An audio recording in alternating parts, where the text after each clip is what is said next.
नमस्कार। इजरायल और फिलिस्तीन के बीच 26 मई को जो युद्ध विराम यानी संघर्ष विराम या यूं कह लिए सीज फायर का ऐलान हुआ था वो अब टूट चुका है और इसकी आधिकारिक घोषणा कर दी गई है दोनों देशों की तरफ से, मतलब इजरायल और फिलिस्तीन दोनों देशों की तरफ से।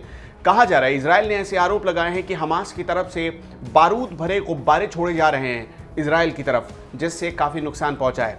खबर ये आ रही है कि 26 दिन बाद जब सीज फायर टूटा तो ये क्यों टूटा और इसके बाद क्या हुआ। इजराइल डिफेंस फोर्स यानी आईडीएफ ने बुधवार को फिलिस्तीन के गाजा पट्टी के दक्षिणी इलाके, जिसे खान यूनुस कहा जाता है, उस इलाके में एयर स्ट्राइक की है और इस एयर स्ट्राइक में हमास को और गाजा पट्टी को काफ़ी नुकसान पहुंचा है। आईडीएफ ने यह बयान जारी किया था जिसमें उसने बताया था, दावा किया था कि एयर स्ट्राइक की ज़रूरत क्यों पड़ी। आईडीएफ की माने, इजरायली डिफेंस फोर्स की माने तो ज़रूरत इसलिए पड़ी क्योंकि हमास युद्ध विराम के बाद भी लगातार बारूद भरे गुब्बारे छोड़ रहा था, जिससे इजरायल को नुकसान पहुंच रहा था। और ये युद्ध विराम ऐसे वक्त में ख़त्म हुआ है जब ठीक 48 घंटे पहले ही, यानी इस युद्ध विराम के ख़त्म होने से सिर्फ 48 घंटे पहले ही नई सरकार बनी है इजरायल में, नफ्ताली बेनेट की। उसके बाद भी जो है ऐसी स्थिति पैदा हो गई है। अब इजरायल डिफेंस फोर्स ने दरअसल एक इंटरव्यू देते हुए, अल जजीरा को ये इंटरव्यू दिया गया है जिसमें साफ तौर पर कहा है कि अब हम किसी भी हमले के लिए तैयार हैं और अगर कोई हमला होता है तो किसी भी सूरत में छोड़ा नहीं जाएगा हमास को और फिलिस्तीन को। यानी अब युद्ध वाली स्थिति फिर से बनती हुई नजर आ रही है। इससे पहले जो युद्ध चला था उसमें 250 से ज़्यादा लोगों की मौत हो गई थी, ये आपको भी पता है, जिसमें से तो 63 सिर्फ बच्चे थे।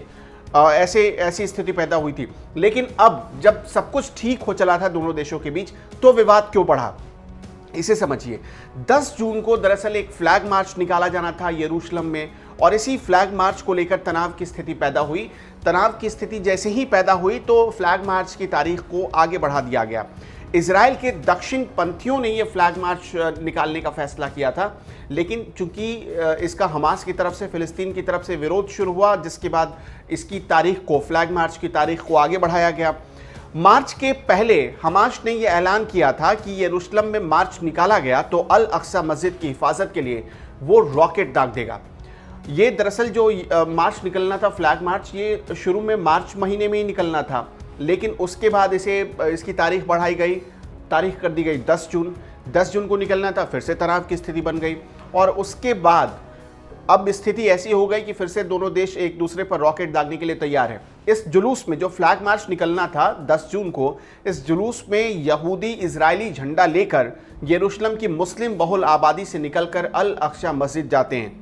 वहां तक जाते हैं क्योंकि वहीं पर उनकी दीवार भी है और इसमें यह भी कहा जाता है कि अरब मुसलमान इसे यहूदियों के अल अक्सा मस्जिद पर कब्जे का दावा करते हैं। इस जुलूस को ऐसा माना जाता है मुस्लिम देशों की तरफ से और ख़ास तौर पर अरब देशों की तरफ से कि ऐसा फ्लैग मार्च, ऐसा जुलूस के ज़रिए इजराइल ये दिखाता है मुस्लिम देशों को कि उसने अल अक्सा मस्जिद पर कब्जा कर लिया है। और ये मार्च क्यों निकाला जाता है, ये भी समझिए। 1967 में, 1967 में इजराइल की लड़ाई हुई थी जिसमें अरब देशों के साथ हुए इस युद्ध में इजराइल की जीत हुई थी। इसके बाद पूर्वी यरूशलेम पर इजराइल ने अपना कब्जा, आधिपत्य जमा लिया था।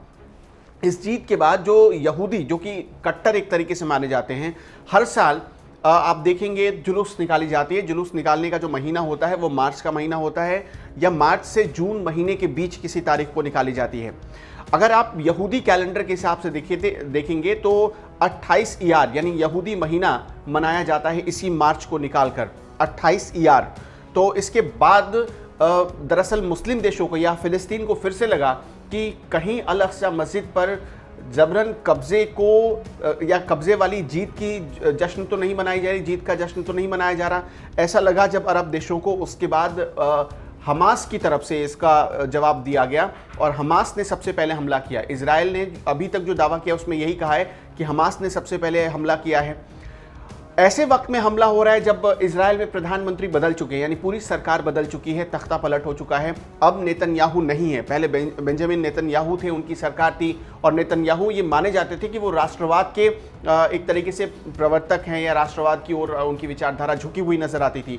तो ऐसी हालत में इजराइल कभी भी कोई सॉफ्ट रवैया नहीं अपनाता था, ऐसा माना जाता था। लेकिन अब उसके प्रधानमंत्री बदल गए हैं इजराइल के, अब आ गए हैं नेफ्ताली बेनेट। नेफ्ताली बेनेट भी कट्टर राष्ट्रवाद की विचारधारा पर चलने वाले नेता माने जाते हैं। उनकी उम्र 49 साल है और वो नेतन्याहू के एक वक्त ऐसा था जब नेतन्याहू के बहुत करीबी लोगों में से एक माने जाते थे। आप यूँ कह सकते हैं कि नेतन्याहू के रणनीतिकार रह चुके हैं। 2006 से 2008 तक वो चीफ ऑफ स्टाफ रहे, यानी आर्मी कैसे काम करेगी, कहाँ हमले करेगी, कहाँ किस आतंकी संगठन ने अपना अड्डा बनाया हुआ है, कहाँ किस संगठन का यूँ कह लें कि दफ्तर है, ये एक एक चीज़ पता है नफ्ताली बेनेट को। तो ऐसे में हो सकता है कि शायद नेतन्याहू से ज़्यादा अग्रेसिव मोड में आ जाए इजराइल और फ़िलिस्तीन या हमास को बहुत बड़ा खामियाजा उठाना पड़े। 2019 तक गठबंधन सरकार में रहे थे नफ्ताली बेनेट। उनको सरकार चलाने का भी बहुत लंबा अनुभव है और वो एक प्रशासक भी रह चुके हैं, तो उनको प्रशासनिक अनुभव भी अच्छा खासा है। इसलिए ये माना जा रहा है। और चूंकि मैंने आपको जैसा पहले बताया कि वो कट्टर राष्ट्रवाद की विचारधारा को फॉलो करने वाले नेता हैं, तकरीबन 8 दलों की गठबंधन की सरकार चला रहे हैं, तो उनके ऊपर भी दबाव होगा कि वो इस हमले का, यानी हमास की ओर से हो रहे हमले का जवाब दे। और यही जवाब उन्होंने दिया है एयर स्ट्राइक के जरिए।